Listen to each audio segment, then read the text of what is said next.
So man, this is love. Yo, what's up everybody? It's Bones and welcome to another NBA video. Make sure you leave a like and subscribe. We're getting close to 100 subscribers and it'd be pretty dope to hit it before October is done with. So this is a video filmed late at night. Tonight I went to the Blazer game. Check out these seats.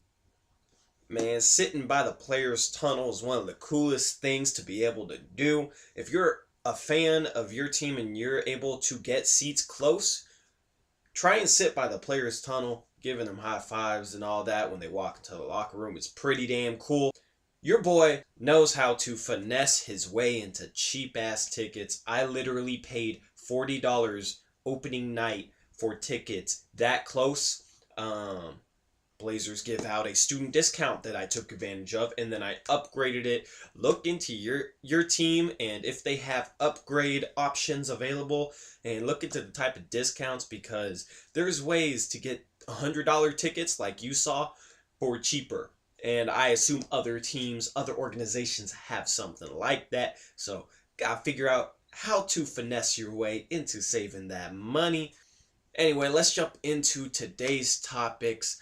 So I just gotta say, man, it's nice to see some of these young dudes for the Boston Celtics stepping up and taking advantage of the unfortunate loss of Gordon Hayward.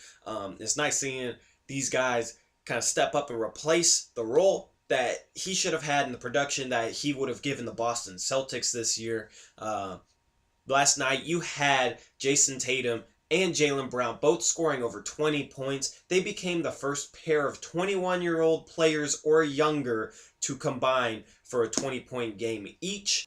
Jaylen Brown had a solid 23 points on 9 for 16 shooting. Jayson Tatum had a solid 22 points on 9 for 15 shooting. So they did it very efficiently. Jaylen Brown shot 3 for 6, and he's giving them another outside threat this year. His shot has really improved. Jayson Tatum, who three-point shooting was somewhat of a question mark for him, shot 4 for 6. If he can keep up that level of production, Boston will definitely be all right in the absence of Gordon Hayward, and it may make him better for the future when Gordon Hayward comes back next year, to have these young guys starting and playing big minutes and having a big role in a playoff team for a whole year. That might make him more prepared to help out Gordon Hayward in the years to come. I'm a big Jaylen Brown fan and a big Jayson Tatum fan, so it's pretty cool to see them make NBA history combining for 20-point games. Another young guy had a humongous game. Eric Gordon of the Orlando Magic. Most people know him for his high-flying dunks and his appearances and dunk contests and nothing much more. But this dude was a 4th pick in the draft a few years ago, and last night he definitely showed why the Magic took him with that pick. He dropped 41 points and had 11 rebounds against the Brooklyn Nets. Yes, it is the Brooklyn Nets, but anytime you put up numbers like that, you're doing something right. Aaron Gordon shot 5 for 5 from 3, and apparently he's really been improving his three-point shot. If he's able to knock down three-point shots at a good clip, then that's going to make guys have to run out of him, which means that he can blow by them and get into the lane for his high-flying dunks. I just think if he's able to shoot the ball really well, it's going to open up his entire game. You're going to see a completely different player, and you saw a completely different guy last night. Orlando Magic beat the Nets in the process to move to 3-1. This win isn't that impressive. Home win. They barely squeaked it out against a Nets team that has won a couple games early in the season, but by most accounts is a bottom 5 team in the league. But this is also coming off of a win over the Cleveland Cavaliers. So it's not like that the Orlando Magic are 3-1 just beating up on bad teams. They have a good win in there against the Cavs. They might be doing something this year. I said at the start of the season, you're probably going to have a couple teams in the Eastern Conference step up and get that 7th and 8th seed that nobody was expecting. And honestly, right now, I think Orlando Magic might be it. Evan Fournier is back to playing the way he was 2 years ago.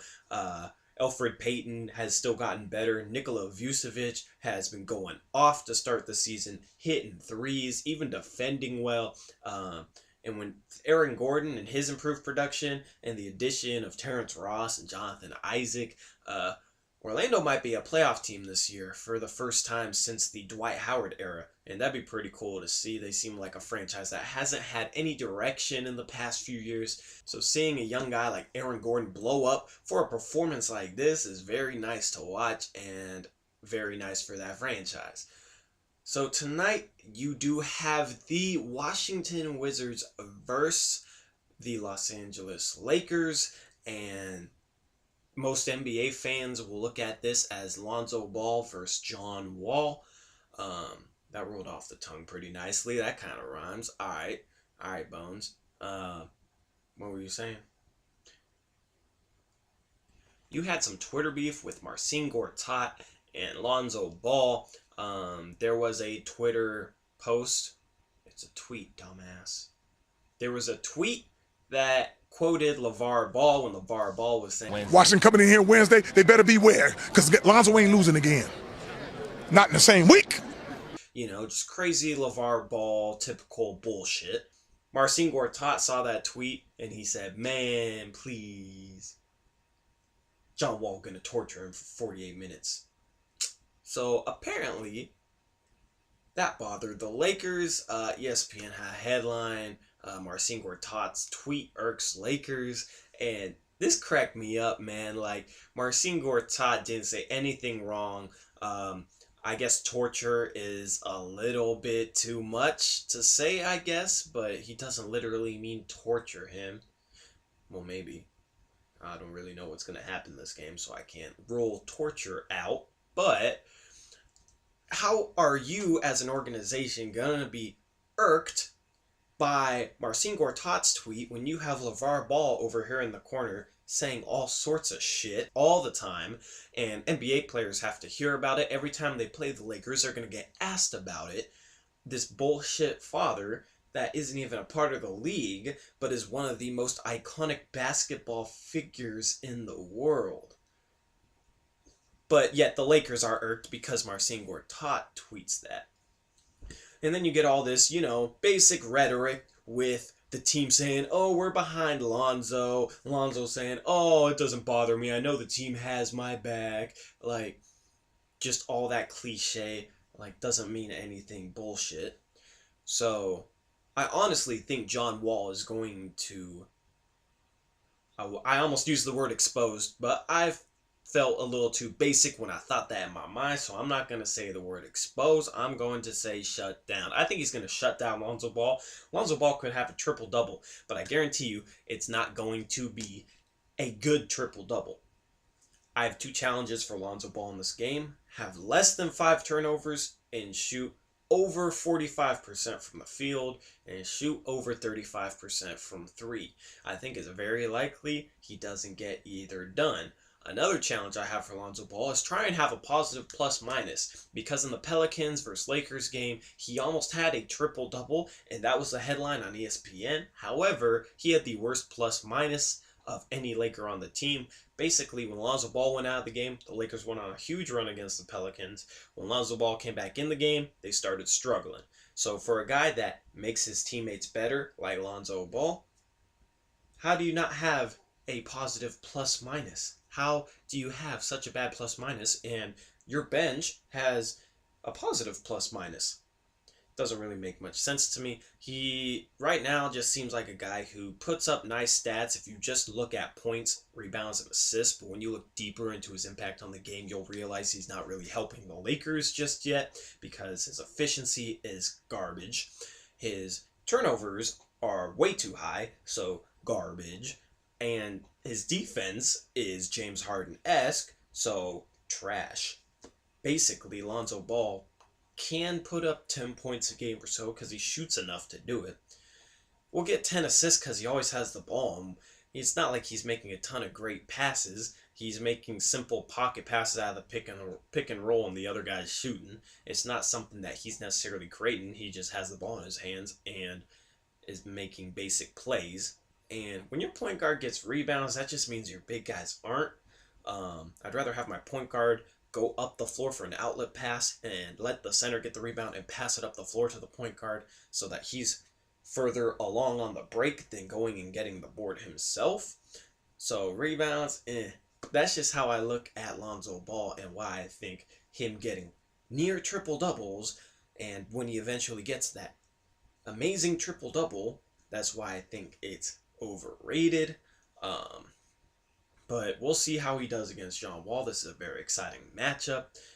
Should be very fun to watch. Other games you have is the Golden State Warriors against the Toronto Raptors. Golden State is 2-2, starting the season very slow, and Toronto has been a top team in the Eastern Conference for a few years now.